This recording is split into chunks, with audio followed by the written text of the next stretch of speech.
Hello friends, கிச்சனோட getup செட்டப்பெல்லாம் மாற்றி அரைச்ச சின்ன சோள மாவில் ஒரு எழுச்சியும் நடக்கலனாலும் நார்மலாக எல்லார் வீட்லேயும் பொங்குற மாதிரி நல்லா பொங்கி புளிச்சு வந்திருக்கு.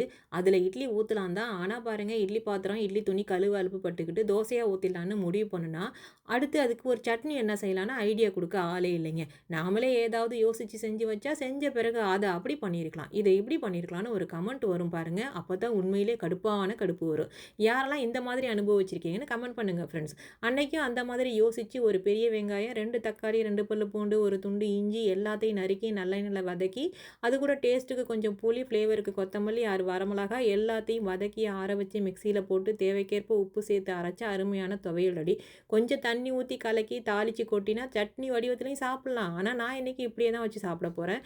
ஏமா தாளிக்கலையான்னு கேட்குறது காதில் விழுது. ஏற்கனவே நிறைய நல்லெண்ணெயில் வதங்கி தான் வந்திருக்கிற காரணத்தினால கொஞ்சம் மாவை எடுத்து அதை தண்ணி ஊற்றி தோசை மாவை கலக்கி கல் பெருசுக்கு தோசை ஊற்றி திருப்பி போட்டு எடுத்து வச்சு கூட சாப்பிட்டு பாருங்கள், சூப்பராக இருக்கும்.